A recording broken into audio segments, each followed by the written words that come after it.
Hey, how are you? I'm fabulous. How are you? I've got my Cinco de Mayo dress on.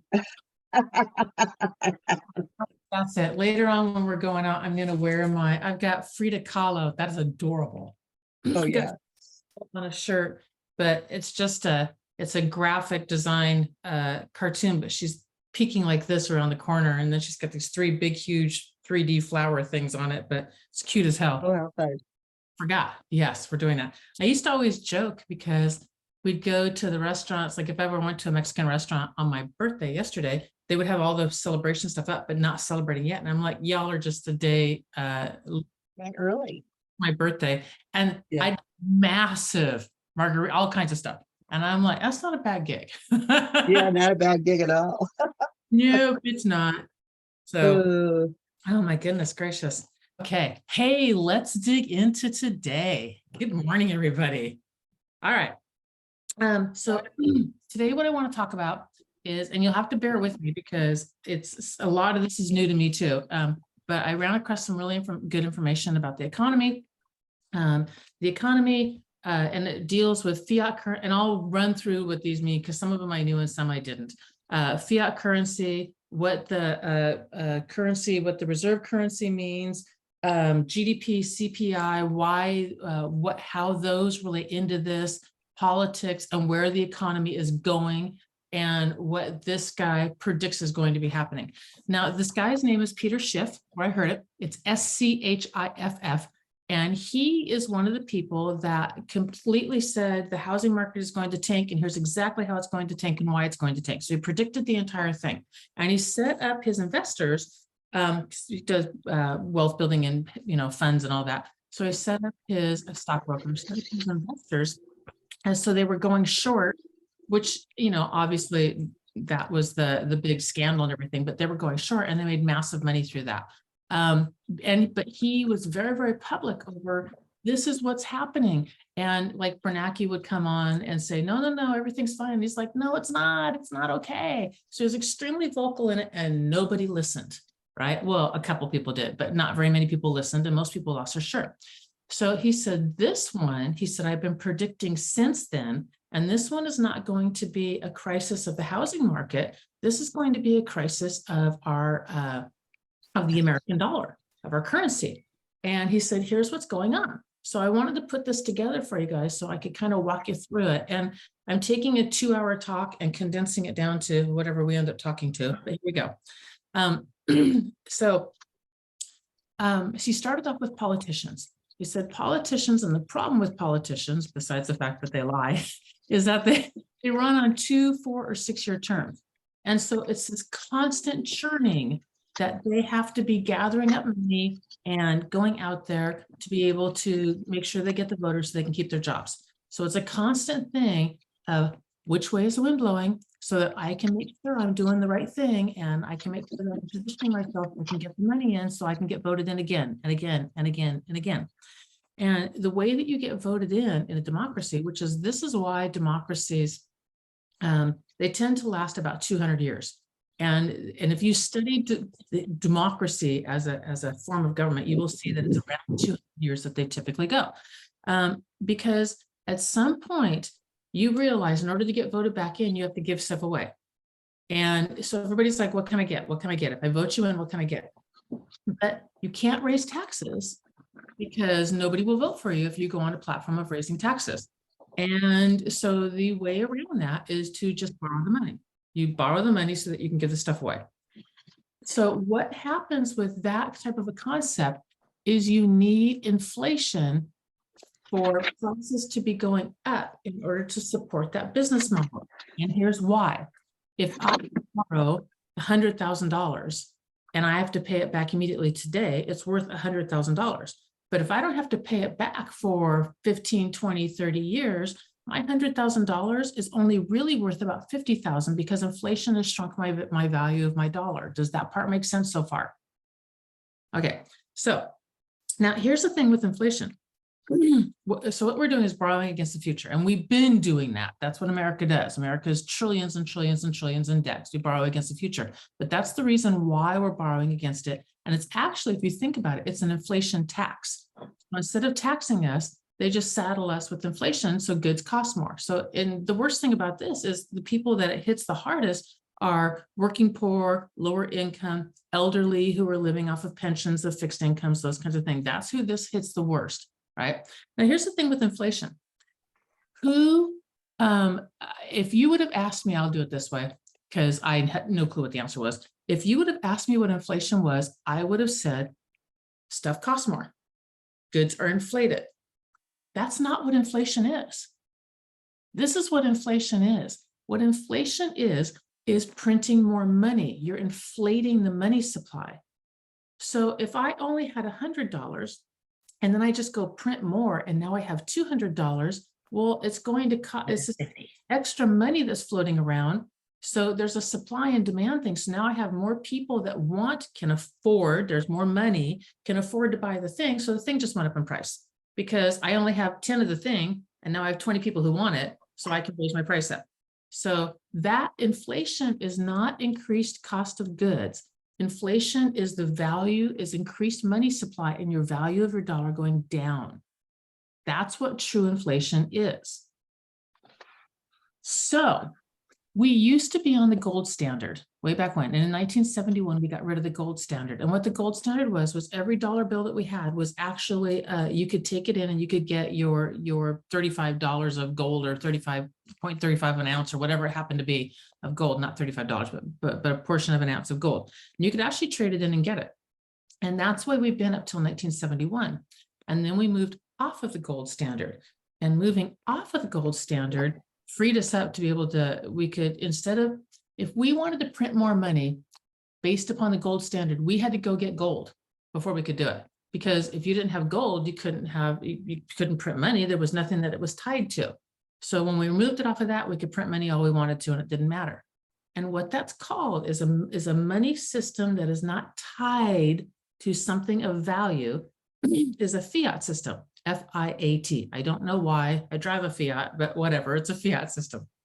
Okay, so and all currencies now are fiat systems. Nothing's tied to anything anymore, which is super interesting because if you have your money, the reason why money was deemed stable, safe, solid, secure, and all those kinds of things is because you could go get gold.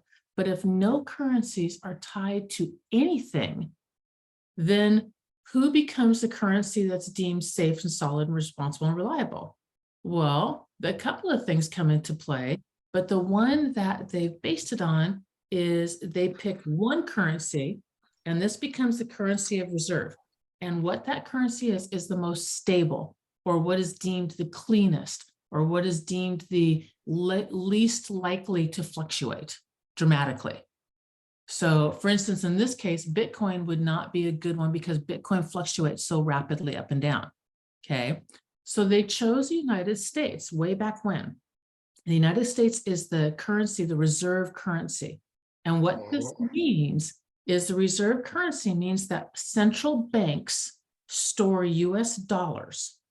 And if you want to do big trade, like across countries and all that, you have to convert to US dollars so that you can do the trades and then convert back. And you, as the person that's converting, are at risk for the fluctuations of that conversion rate. But the United States is not. We don't have to convert anything. It's our dollar. Okay, and these reserve banks used to hold gold.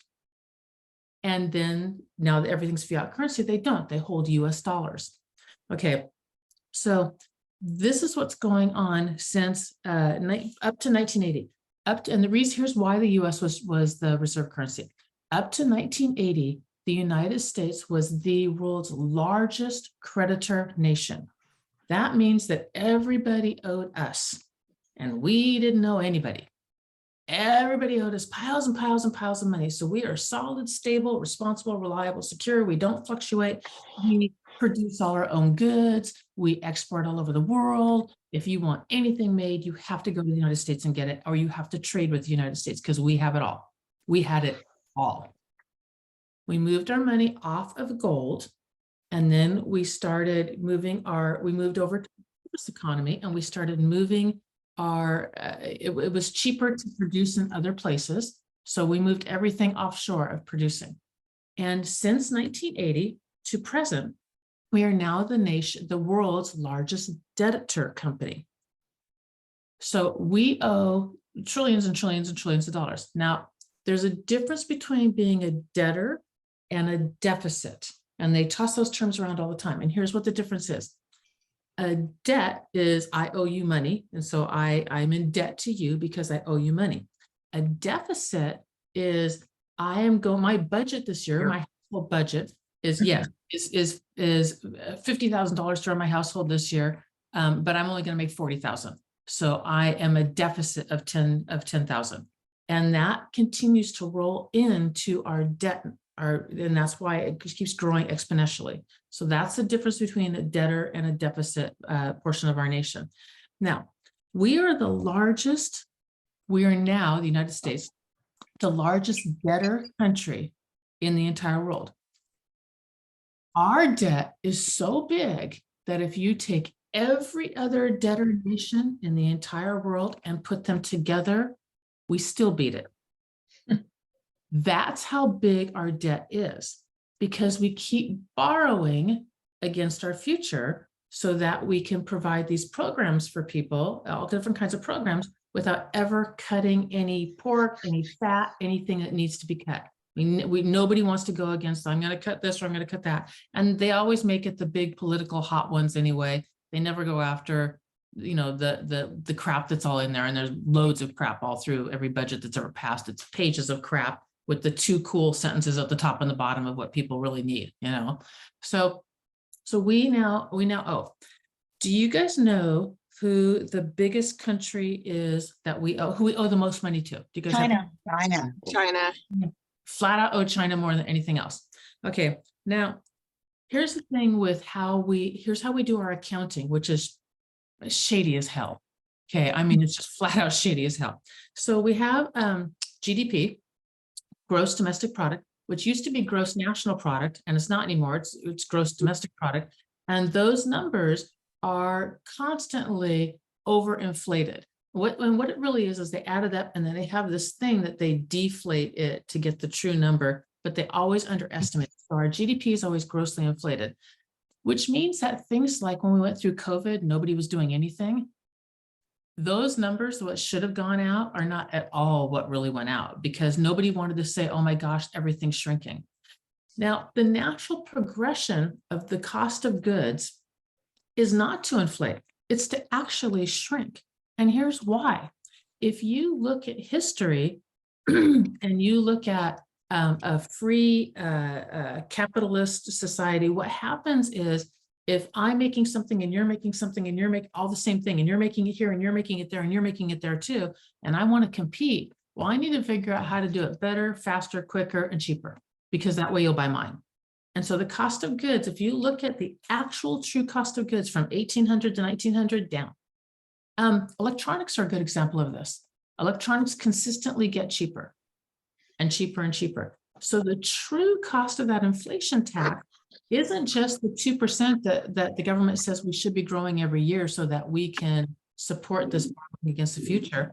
If cost of goods should be going down 3%, but they're not, they're actually inflated too, that's really a 5% cost. But we don't see it, and we don't call it that, so we don't understand or draw those connections in together with that's what's really going on. So if they looked at our, this guy analyzed our CPI, Consumer Price Index, which is basically a basket of goods that they put in, the random goods that a household should need to run on and operate with, and they measure it. Yes, and they measure it, and then every year they would measure it and say, this is what our CPI index is. It's gone up, down, whatever it's done, right? And from 1800 to 1900, it was the same basket of goods. And it's your basic stuff. It's like it used to be anyway, like housing, fuel, heating or heating source or whatever for your house, eggs, milk, standard stuff that people need to live. Well, now the CPI is whatever they want to put in and out of that basket. And it's different every year. So they pull out the things that look like they're too much and they put in the things that look like they're less, or vice versa, or whatever it is. It's so flipping rigged that the government for housing costs, what they do now is instead of looking at actual housing costs or rental costs, like actually looking at, rent rolls or whatever, or even going through taxes and seeing stuff, they call up homeowners. This one blew me away. They call up random homeowners who own their properties and they say, what do you think your property would rent for? Well, I think it would rent for this. And that's what they base it on. I'm like, well, holy crap. If you're in the industry or a landlord or currently renting, how do you know what your house would rent for? It's just this random guess. So the whole entire thing on that is completely rigged with what the numbers are that are actually being posted as these are legit numbers. So we can't throw that out. None of that means anything anymore. It's fancy accounting is all that is. Okay. So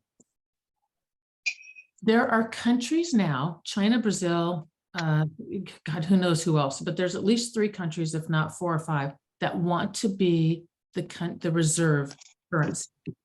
And they want to untie it from America's currency, which is no longer, because we owe so much money, it's no longer this huge stable thing. And we can control by being the reserve country, because if you don't like what we do, we'll just sanction you and cut you off from everything. So we have a lot of power that we wield with that. Now, here's the thing. If it's unhinged from the United States dollar, what happens is this. When I borrow money from K, I borrow a bunch of money from K. K's has to live a little bit below her means because now I have the money and I can live a little bit above my means. Just like if I go buy a car on credit that I can't afford, I'm living a little bit above my means. Okay. Well, the United States has been doing that now for 50 years and living above her means, and we owe everybody. China is making a huge move now to not be selling back to us and instead to find a different market for their goods. Because if they don't have to deal with this market, then they don't have to owe us, and they don't have to be in debt. We owe them. They don't have to wait on us to pay, which we're not paying. That's the thing. You sell us your goods, we don't pay you. So that's the problem and why they want to unhinge it. Now, if we import everything and we import everything, and all of a sudden we are not the reserve economy of choice and our money isn't worth as much anymore because we're not the reserve economy, the cost of all of our goods is going to go sky high, because who's going to sell if you won't pay? Nobody is going to sell to you if you don't pay. So that is what's going on, is to unhinge our economy from the reserve. Now, here's the interesting thing for the reserves, the central reserves across the world, which used to hoard US dollars. The US isn't doing this, but other countries are starting to do this. They're starting to go back and hoard gold, which is why gold prices have gone sky high, because the central banks are starting to reserve gold again, because it's the one thing that has been currency for millennia that you can always count. It's always going to have value, always going to have worth. And the interesting thing with gold is, unlike anything else, so if I'm hoarding US dollars, but they're going down, then I'm not hoarding an asset. I'm losing my money every single year as the value goes down. If we hit hyperinflation, it plummets. But if I have gold, I can sell gold, I can use gold to make things, I can do things. And the interesting thing with gold, which is the most valuable metal element in the planet Earth, it doesn't change, meaning that gold that's gone down on like Spanish ships from like, I don't know, 1500 years ago or whatever, when they dig it up, the one thing that looks exactly the same and hasn't changed is gold. It doesn't get harmed. You can bring it up, dust it off, perfect condition, absolutely perfect condition. And it has so many uses. It can be used in obviously jewelry and everything like that, but it also can be used medically. It can be used as something to do with electronics. I don't know what it is, but it has massive uses. And because of that, it holds and retains its value, and it always has. The other part of gold is that it's portable. It's an easy method of exchange, and it can protect and hold value. So that's what you want in some type of a currency. You want those things: portable, easy to exchange, understood stable value, and it can hold value. So you can hold it and it will hold its value, or at least it's not going to decrease. Okay, so all these banks are trying to maneuver and take over and become the reserve banks of choice. And so everything will go through those banks instead of our banks. Then what do we do to replace it? What would become the central currency? Well, nobody really knows. I mean, the euro's up as a contention for one, but that's in just as many problems as America is. If all currencies are fiat currencies and they're not tied to anything, well, then you're kind of just looking for the cleanest shirt in the laundry. I mean, you really are. You're kind of pulling out and going, okay, you're dirty, you're dirty, you're dirty. You're not that dirty. And that's the problem, is you're looking at other currencies and what it is that people would go. So Bitcoin has not been one that people really want to move into, although they do want to move into some sort of central standardized thing. China wants it. Brazil wants it. China just brokered a deal. Gary told me this, between Iran and somebody else. And it all had to do around oil. And the agreement was, we'll help you broker this peace deal, but you have to tie your oil, instead of being tied to the US dollar, your oil is now tied to the Chinese yuan, or however. The yuan. Yuan. Okay. It's now tied to that. I think And it's Saudi Arabia and Iran, yeah, I think it is Yep. too. I think it is too. because it was a country in Africa. So yeah. Yeah. Mhm. So they've pulled and tied to that. And then France said, we agree, we're going to do it too. And France is one of our allies. So they've just unhinged and they're tying to that as well. So Yep. that's what's going on with all of this and kind of the currency of the United States. And the basic thing of it is he's like, pull your money out of banks and here's where your money needs to go. So this is what's happening, what's coming down the line, he believes. And it lines up with exactly what, the other research that I did around this, which I heard him like 2 weeks ago and was blown away. He's like, pull your money out of that. You have to buy, this is the great thing for real estate. You should, he goes, there's 3 things you can do. I'll go with the easy one, gold, obviously, but not the gold where they like mint coins that they charge double the money. He's like real gold, like, raw Ours. gold. Yeah, exactly. Gold. So that's one, because that will keep your money safe. Or at least you can hold it in that asset until you can do whatever it is you want to do with it. The second thing are stocks and funds that do not rely upon, that are undervalued, and do not rely upon the US to be the consumer. So if this is an emerging country, let's say if this is somewhere based in Africa that is something that is currently undervalued, and your consumer base would be Africa and the Middle East, let's say. I mean, I'm just throwing something out there. It's not tied to the American consumer. So that's going to be a really good investment for you also in the future. And he has a series of funds and everything that does that. I have not dug into that yet, but I do want to look into that. And the third thing is an income producing asset, because inflation wipes out your debt. So I borrow $200,000 to buy a house that I can rent. I rent that house out for, I don't care, $1,500 this month, but in 10 years, that house is, renting out for $3,000 or $4,000, whatever it is, doesn't matter. But instead of owing $200,000 with hyperinflation, which my dollar's worth this much now, and hyperinflation in 5 years, 10 years, whatever, my dollar's only worth this much, but my rent is coming in higher and higher. So you wipe out your debt.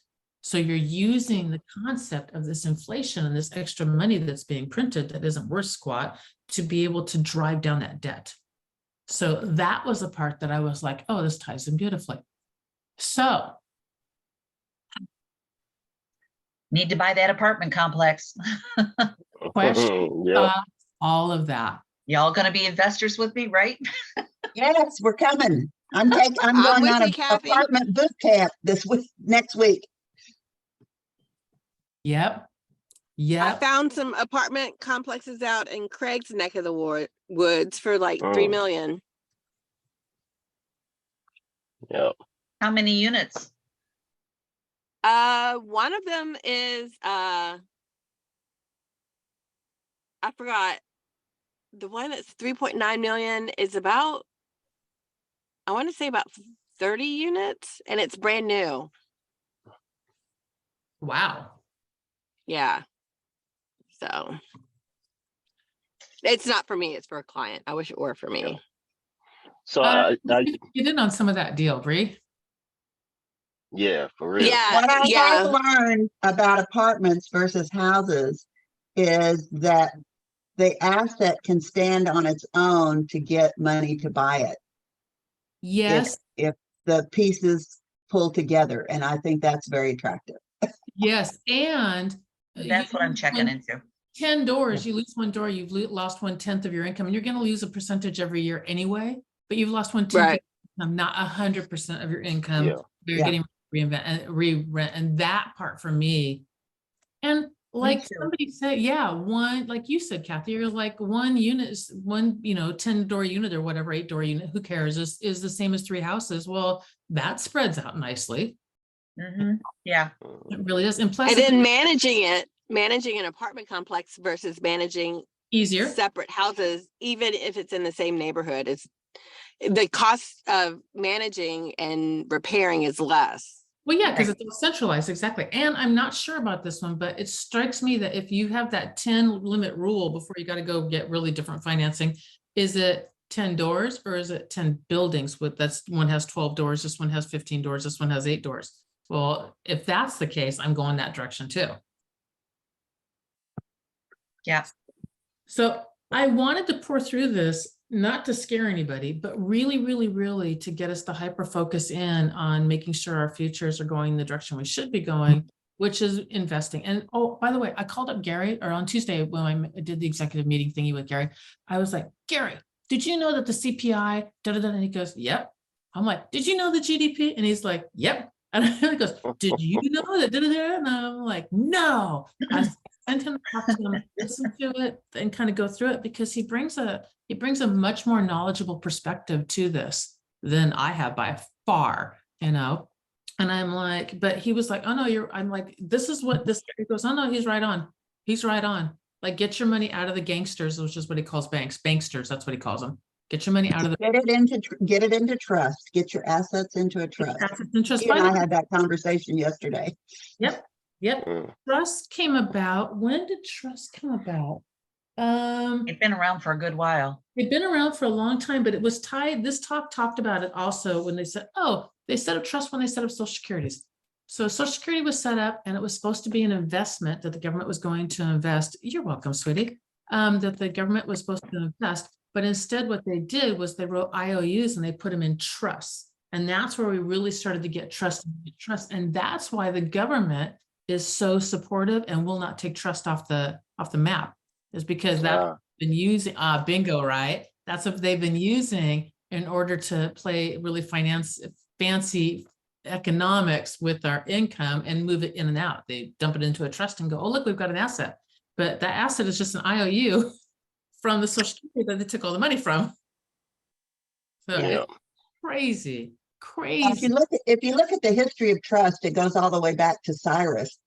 And when Cyrus was doing wars and he was concerned about protecting his army's assets and making sure that the families got taken care of when the guys got killed in war, that he said, go ahead and give all your assets and write, who you want it to go to, and give it to these guys who are going to stay behind while we go fight the war.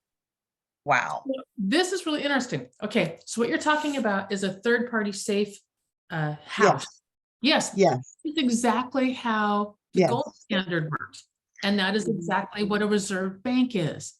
These central banks, that's what central banks are. It's a third party that you trust. It's exactly what an insurance company is. Give your money over here. I trust that you will do what you were supposed to do and pay the money out. And that's part of this whole entire puzzle also of, like, if you're going to buy gold, you need to be able to trust the third party that's going to hang on to the gold. I mean, obviously you can keep it, but you would want it the third party that you can trust. And it's a trust-based system. Crypto is a trust-based system. All fiat economy is a trust-based system. The only thing that makes fiat dollars worth anything is the fact that we trust so that we will get the money. That's it. The whole entire system is built on trust. Problem is, I don't trust it much. I don't trust it either. I've not trusted our money for a long time. I really haven't. And I don't know what to do about it. So what's the guy's name again? Peter Schiff, Schiff.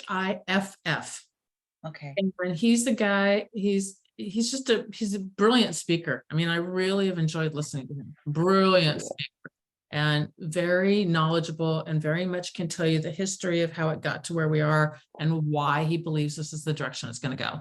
So now I want to compare it to who's the commodities guy that's so flippin' brilliant too, that wrote. I don't know. The guy I've been following is Chaikin, and he recommends liquid natural gas to put as the new fuel. And I've been following some of his stuff, and it's pretty interesting. He's predicting the same thing. This guy wrote a book about the rules of that you live by, and he's a huge commodities guy, and I can't find him, and I can't remember the fundamentals or the rules of life, or gosh, I've quoted from him before too. Hang on, Audible. Let's see where you are. Prairie. I used to listen to Kiyosaki a lot. Yeah. Yeah, but it seems like here the last year or so is all doom and gloom with him. Yeah, you need to, that's fine if someone's going to doom and gloom, and I get it. And he has been, he's like, holy shit, this thing's going down, right? But then tell me what to do about it. Absolutely. And gloomy. And then to know what to do. What really turned me off with him, he was like, get rid of real estate. Don't own any real estate. And I'm like, I can't believe that. No, I don't know, because they're not making more land. Absolutely. And people got to have a place to live. You have to have a place to live. Exactly. And this makes me think about this whole like inflation and all that kind of stuff. Because the homeless problem, like for a girl who's not interested in greater social issues to the degree that some of my friends are, it kind of blows me away that one really, like, that's the one that makes me want to fix it. And maybe it's because I experienced it so much in LA and San Francisco, because you can't walk a half a block without seeing 10 homeless people. You just can't. It's just everywhere. But it makes me wonder how much of this is due to the government and just keep on printing more money, and our money's not worth anything. Because it used to be that when I was a kid, if you were poor as a kid, like you have your minimum wage job or whatever, two of you could live together, you can make it. And it wasn't like, you didn't have a ton of money, but we certainly weren't, we had fun too. You know what I mean? We really did have fun. And it doesn't feel like that. It feels like somebody's working. And even if maybe two people pitch in together, maybe if you're minimum wage, maybe you can't make it. And that makes, and it's not like you're not trying. It's that the dollar that you're working for isn't worth anything anymore, or worth as much anymore as it used to be. And it's also not that, because a lot of people are like, well, they want their standard of living to be too high, but I don't see my kids doing that. I really don't. I see my kids living really frugal. My son's got piles of money and he's doing fabulous, but he still lives a frugal, responsible, you know what I mean? Like, they don't use paper towels. They don't do, they just things like that. They're like, no, that's silly, So it makes me wonder about that part too. It really does. That maybe there's a bigger systemic issue than just the issues that I thought, which were mental illness, abuse and addiction, and then the working poor situation. Maybe the working poor situation is much bigger. Well, they're making it bigger. And I don't know if you've been following, but in Oregon and I think California, they've passed rules that said that anybody that's homeless can pitch a tent anywhere. I've got friends and you can't harass them and get them to leave. No, you can't. So my friend who lives on Capitol Hill in Seattle, which is a really desirable Seattle neighborhood, like really desirable. And he's got a house that's maybe like, 6 or 8 bedrooms and 6 or 8 bathrooms. Nice, right? Nice house, nice area. Had tents all along the parking strip, the grass strip, had tents lining the whole entire area. And there's nothing you can do about it. One thing. So yeah, it's California and Oregon and Washington have been an interesting social experiment that I don't believe has succeeded at all. And every time I go there, it's just worse and worse and worse. I went through my old neighborhood where I lived where the kids were little. And this neighborhood was like one of the premier areas. There was a a few areas of Tacoma, Washington, which is a gritty blue collar city, but it's one of the premier areas. And it was a beautiful neighborhood of 1950s brick homes. And it was one of those neighborhoods where each home on the four corners would always be these grand home, and then a little bit more simpler in the middle of the street. And then the four corners would be really grand again. And we had one of the corner houses. And my son, last time I was there when Atticus was born, he's like, do you want to see where we used to live? And I'm like, yeah, let's go over there. And I'm expecting to see my old neighborhood, and it hasn't been that long. And it was utter like third world country. I was like, holy shit. I'm like, yeah, I'm done now. Like, and we can just go. It's crazy. It's absolutely crazy, insane. So anyway, but I agree with you, Craig. I'm cool with doom and gloom because I do understand that doom and gloom is happening, but you better tell me what to do about it. Yeah, absolutely. I You agree. better help me, because otherwise all you're doing is you make me feel helpless. Yeah. Well, and they instill Not. fear, Yes. you know, and that instills more of this. Yeah. You know, let's be at each other. Let's take away from those who do I'm that. on mine. Yeah. And Yeah. the problem is that because you know the quantitative easing that they said, you know what that crap is? All quantitative easing is printing more money. That's producing inflation, but you can't call it producing inflation because that's what they did. Because if you do that and they force the interest rates down artificially when they should have let them start to bump up, they should have let the interest rates come up, and they held it down too long. And every single time they said, you know, we're going to bring them up, they didn't do it, and they wouldn't do it. And that left us nothing.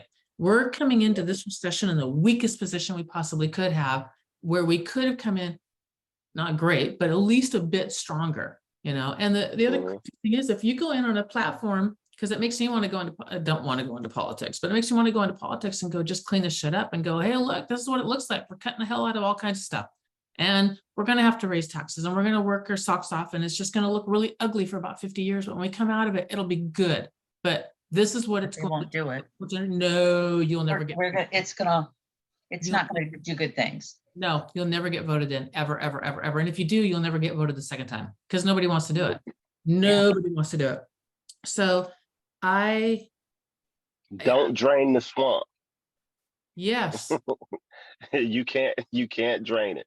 you can't. You You cannot know. drain the swamp. Yep, this is not Florida circa 1940 or 50 or 60 or whenever Disney's 60 when Disney was coming in. Yep. So we're on the edge of it. We do have time to prepare and get ready, and at least we have an idea of what to do. And if this doesn't ring true to you or whatever, by all means, just go research out and find some stuff that you believe is the direction you should be going. But we have opportunities now that I didn't see in 07, 08, 09. I had no idea there were opportunities to be made. I just knew that it was going to be a hella bumpy ride and I was going to make it through it. That's all I knew. But now I feel like it's going to be a hella bumpy ride. I'm going to make it through it. And I know what to do. That's a huge difference. I know what to do. So Yeah. I'll get to work. So Gina, in all of this, I know you need a trust. I'm sorry, I'm having a hard time. I know you need a trust. Are you trying to stick money into like the guys that do the insurance, the whole life insurance where you lend out of it? And how is that really safer than sticking it in a bank? I don't think the only thing that I can see with whole life that I don't know if okay, let me back up. I don't know if I would have bought whole life 3 years ago when I bought it if I thought this was coming down the pipeline. I'm not sure. Maybe yes, I would have to dig more. I don't know. But here's the thing that I do, because I thought about this with my whole life, and I'm like, okay, so are you comfortable with your money in here or not? And then I thought, well, I put my money in, I immediately take my money right back out again. I pay my payment and I pull my money right back out again. And then I've got my money out in private lending, so it's working for me on that side.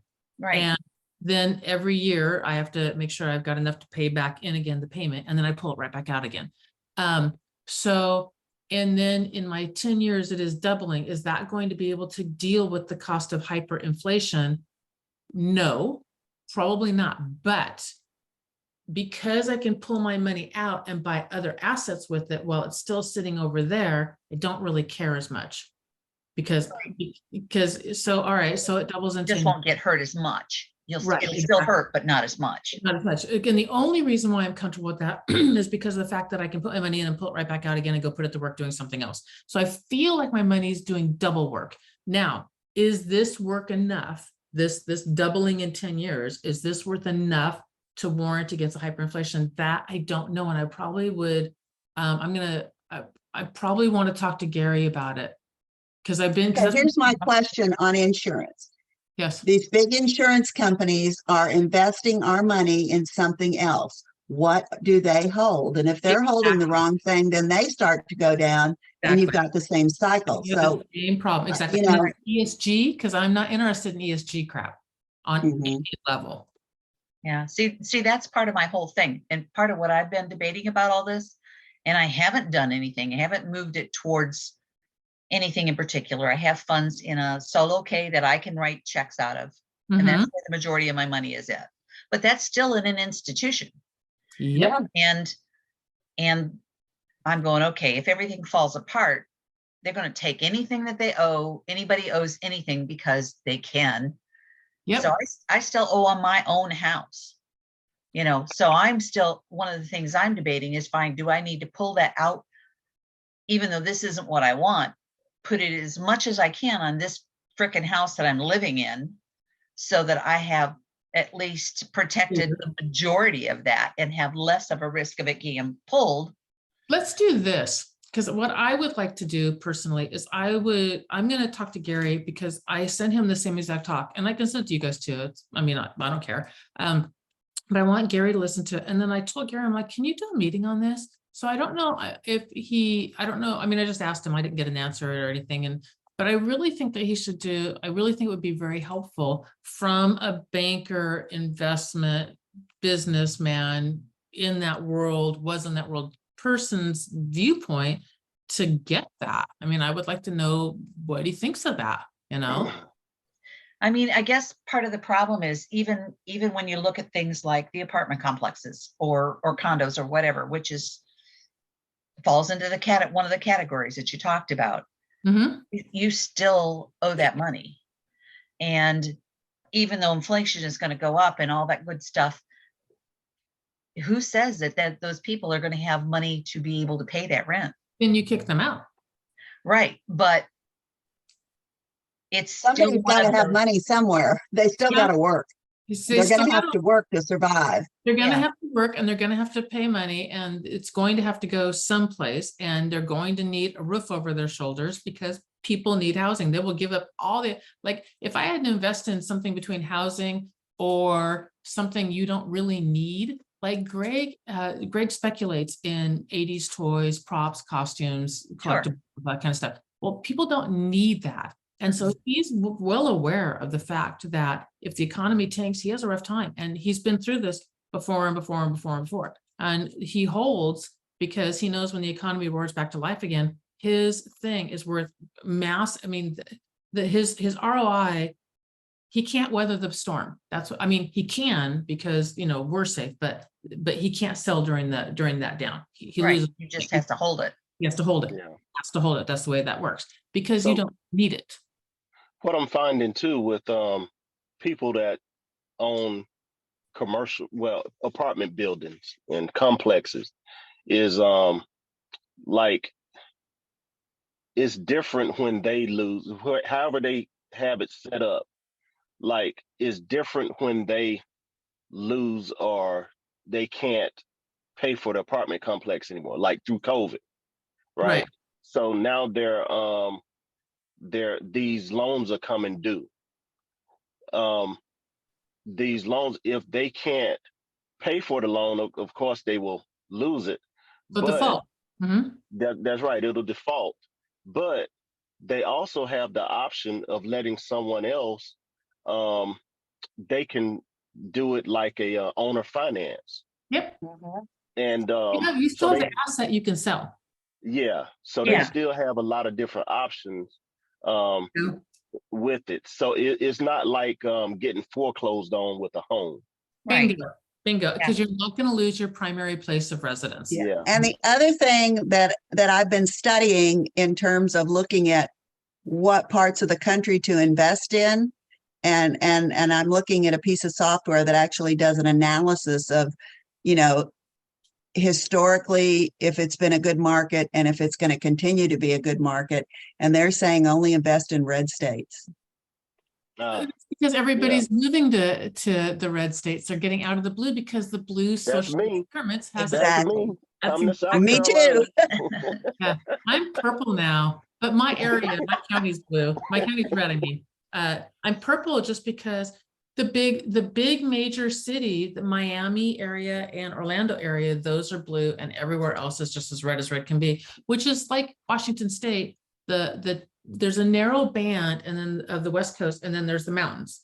And then the Yeah. East Coast, and it's night and day different. Yeah. On every level there. Same thing with California. California has the narrow band, mountains, and then night and day different there. The problem is nobody lives there. So that pulls a state. There's not enough voting power. So it pulls a state. All the in the blue states, the large urban cities are running that state.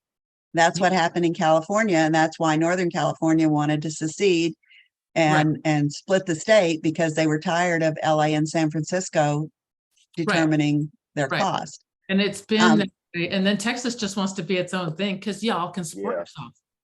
Yeah. You Well, guys yeah. literally support I don't yourself. know. He's taken us down with the dadgum border. I mean, I don't know what they're going to do with the border and who's going to pay for those people and how we're going to deal with all that. And with all the extra people coming in and we can't get them out. I mean, it's Well, scary. That's because It is. you know, I love helping people, and y'all know that. Right. But we can't, this whole thing really bothers me. It's like, we can't sustain everybody. No, you can't. You just can't. You can't just because you're alive and a human, we can't Yeah. take care of all of your needs. No. And I mean, just look at, Absolutely. you know, housing, education, and healthcare. Medical. You Yeah. you can't Yeah. afford it with 7 million additional people and Yeah. nobody making at more our- money. Not at our healthcare costs. Yeah. Not Yeah, at well, our healthcare costs. Exactly. that's right. Wait, Oh, you come across the border, you get everything free. What Uh, about all Yep. the rest of us that are struggling to make ends meet? You know, Absolutely. it's yeah. just like you talked about Social Security, and everybody relies on Social Security. I'm one of them, right? Me Right. too. That's what In- scares me. It's a in the big part of my beginning- income. In the beginning, that wasn't supposed to be taxed. We already paid taxes on that stuff. Not only is it not supposed to be taxed, the money was never supposed to be spent by the government Oh, either. no, it was supposed to be secured, left there, whatever. Yeah. And now it's like, oh, here's another lending spot. Let's I take know. this Here's my money. money. By the way, the other guy, Ray Irritates me. Dalio. I haven't seen what Ray Dalio has been saying lately. He's the guy. Oh, yeah. Yeah, he's the guy that he did Commodities and Principles. That's the name of the book he wrote, which is an amazingly good book. And it's How do you just spell his name? Ray and then Oh, Dalio. yeah. Dalio. So I've he, seen some of his talks. So I've read his stuff. I've not seen his talks, but I've read his stuff. He's a brilliant man. So he owns the world's largest hedge fund. Yeah. And I've seen a lot of his snippets. so I would be interesting to see what he says versus what Schiff says, because I respect both of them. And here's the deal with both of them. If I'm looking for the commonalities, both of them are, you need to go back to old-fashioned investing. You need to go back to commodities, things that have true inherent value. Yeah, When you go to things that have true inherent value, that you can't, like the world needs, I don't know, corn, rice, gasoline, you know what I mean? there. Mhm. Yeah, it needs basic stuff. And so when times are really, really sketchy and everything's going, it looks like hell in a handbasket, you go back to the things that are solid that you know there's going to be a market for. Yeah, People have like a to, good tent. people have to have heating for the home. People have to have food, people have to have gas for their cars, or, oil for their homes, or natural gas, or electricity, or whatever it is. So you go to those types of things. And I think that's, I think I need to play between the two of them so I can kind of compare and Yeah. And actually, I want to out of interest. I don't feel like I need to make a decision with where I want to move what direction I want to move my life forward with. So, anyway. So Yes. I'm so happy that I'm with GIA team and with you guys in the mornings, because had not I found, or you found me, I would You not found have. you. What was that? You found you. I did. You Yeah, found I'll yourself. tell you. You tell me the rest of your story and I'll tell you Gotcha. how come you found you. Okay. So had not been for the GIA team, I would not be thinking this way. It would still be a cyclical cycle just in real estate as an agent, you know. So this really put on my mind about investment, even though I had thought about investing, and we have a couple of other homes, but rental properties, I should say, but they're really not income producing or anything. But yeah, I never would have been at this level. Yeah. Yeah. Yeah. You grow and your thoughts change and your beliefs change and, you Yeah. know, you become more. Yeah. Absolutely. I told you yesterday that I believe you will probably grow. You have the potential to grow faster, more exponentially, because you continue to open yourself up and change your viewpoints. And you continue, your vulnerability is probably, I feel, going to be one of your greatest strengths. Because it is. Because the world works in this interesting converse way. Now, here's how you chose yourself. I developed those texts that I sent out and I tested them in Florida for 9 months or something like that, until I finally started getting, I hate your guts, you capitalist pig. And that's when I was like, I'm on to something.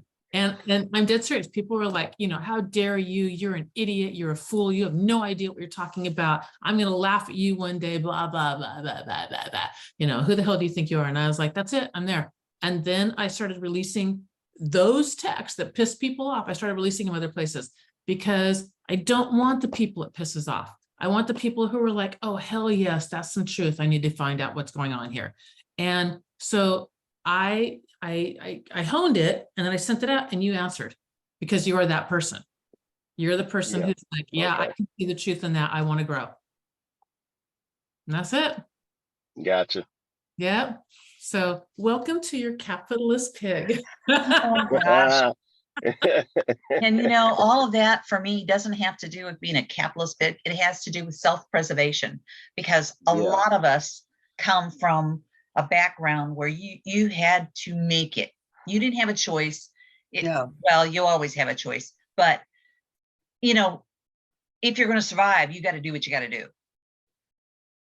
And that's protecting yourself and your family, your inner circle. And as you can extend that out, you do, but it gets honed in the tighter it gets with everything around you. And I completely concur in that. I believe everybody's been given a sack of pebbles and you are to carry your sack of pebbles, and pebbles are heavy sometimes. I mean, let's face it, they're rocks, they really are, but it's your sack of rocks and you got to carry it. And you help other people when boulders fall on them. But that's your sack of rocks. It's yours. Mm-hmm. And if a boulder falls on you, somebody else gets to help you out too, because we're in a community and that's how we work. But again, that's your damn sack of rocks. Pick it up. That's your sack of rocks. And if you're smart about build a wall or a house, or you can throw them at people. If you're smart, exactly. Your sack of rocks, your mess is your message. And that's how you'll learn and grow and help other people, because your sack of rocks looks different than my sack of rocks. And that's how we build our houses in our communities. This is our sacks. Yeah. Completely concur. All right. Thank you guys for hanging through there, and thank you for really. I'm glad that you said what you said, Kirk, because I really wanted this to be in a spirit of encouragement and hope. And it's a lot of doom and gloom in the beginning to kind of get prepared, get stuff in order, and learn, grow. If you don't like it, learn and grow other stuff, and so you can figure out what direction to go with it. But we don't get to just sit on our haunches and just let stuff happen. Or I don't believe that that's a wise thing to do, is just sit and let stuff happen around us. I guess we can, but I don't think it's wise. And I just want to be empowered. And if I'm the things that all I keep on trying to do with this group is the things that really interest me is bring them to you guys too. Because they interest the crap out of me. And I'm like, all right, that's interesting. Let's go learn more about that. And it forces me to deep dive. Like I'd listen to that talk like 3 times to make sure, and then write down crazy notes to try and get myself, okay, what semblance of order do you put this thing in? You're just now grasping the concept of, you can relay it. But the beauty of that is that if you really want to get something in here, if you really want to lodge it in here, go teach it to somebody else and it will lodge. And so me getting this platform, being blessed with this, helps me massively get stuff into my brain. For that, I greatly thank you. Greatly thank you for enriching my life. So Yeah, thank you. because I'm just gonna say, happy Cinco de Mayo. oh, it is Like- today. I'm going to get drunk early this morning. And you know what? It's a full moon tonight too. Is Oh, it? Lord. Even better. Yes. Even better. I can drink all night. Yeah, And I can see my drink, no that's spilling. right. All night long, you'll be able to see that lovely brilliance. Yeah. I'm gonna howl at the moon. Yeah. My husband for my birthday bought me what we call Congo dogs. So 15 years ago, we saw this bronze statue, yay big. Anyway, saw this bronze, and it was Congo dogs, and it's just 5 dogs in a line like conga. And we fell in love with it, and both of us were like, that's too much money, we don't want to get it. And so we passed it by. And for 15 years, we've just kind of like, you never see them anymore. I mean, they're just not out there. And if they are, they're like hell, and the bronze is all, patinaed off, and the base, which is marble, looks like hell. So, but my husband found one that's in immaculate condition, because he's all about condition, and he bought it for me. So last night I'm opening up my gift, and he hands me this box just like flunk on my lap. And I'm like, what the thing? And he goes, this is something you have wanted for 15 years. And then I refused to open the box. I'm like, oh, it's a puzzle. I'm like, hang on. And I didn't get it. And finally I popped open the box. That's all tissue and everything inside. And I felt my finger just along one edge, which was a smooth edge. And I'm like, oh, dogs. I'm like, mother, why the hell did you do that? The only things I wanted for 15 years and haven't gotten, so Conga dogs it is. So I've got You'll have to send us a picture of Conga dogs. I Yeah, can't absolutely. figure No. out what it looks like. It's so funny because my mother-in-law goes, you're really hard to buy for, and I never would have pictured that. And my husband's like, this is not, you have to wait to see. She actually says, oh, hang on, I like that. And then you will get it. So I'm like, that's right. And then also, because he's a doll. So I flipping love narwhals, and I love them because they're unicorns. I mean, they're like they're real unicorns. So he got me a little, hang on, he got me a little narwhal guy. I'm like, oh my gosh. So, and to go with, hang on one second, that guy up there. Oh, that Oh one. will my. Mhm. So there you go. That's why everybody's like, you're impossible to buy for. You like really weird shit. Yes, I do. Yes, I do. So Yeah. guys, happy Cinco de Mayo. God love you. I hope you have amazing weekends. I'm not going to see you next week. I'm not going to. Which makes me Good sad. luck with your surgery. We'll be in our prayers. Yeah, Thank absolutely. you. I really do Definitely. appreciate that. So I was talking to Nick again today, and Nick is like, okay, hang on. How do I log in? And I'm like, super easy peasy. Just show up, do this. I said, and they're really cool. I go, they'll actually talk back with you. And he's like, I'm like, just be you. And he's like, oh, I can do that. And I'm like, yeah, just be you. He's like, teach them this. And I'm like, just teach them that. You're golden, honey. So dig into his brain. He does good business, and he's been doing it a long time. Head of Berkshire and Hathaway for 10 years, or Remax, biggest recruiter, and ran the biggest team up in Cleveland. Is this Nick DeVito? Yeah. Okay. Yep. Nick. So, all right. Have great weeks. If everything goes well, and it should, I will see you the following week. So, All right. no, All right. Thanks. Reach out if you need us. I don't know Yeah. what we That's can right. do, We're but here. I thought that I was going to be able to road trip. If I road trip, I'm going to have to take the doggone dog. So Ah, is the dog a good travel partner? yeah, but I just don't want to have to do it. It's not I my dog. I understand. shouldn't have to babysit it. Oh, I was going to say that's why I don't have dogs, but there you go. No, You can my, either- my dog passed away last year. Oh, I'm sorry. And That's my kitty is getting closer to that too. But I've been told the other kitty I get to keep no matter what. and my daughter's supposed to be coming to get hers. I end a bunch of her shit. Hello, hi. Maybe by the end Hi, of the how are month, you? maybe. Maybe, well, we are petless and we're petless for a reason. And that's what pets. And I love pets, as evidenced by I Yeah. have things like this all over the place. Yeah. But we're petless for a reason. All right, Um, I'm sorry, I Edith- distracted. No, it's all good. Have an amazing week. Love you all. See you in a week. All right, Bye. bye.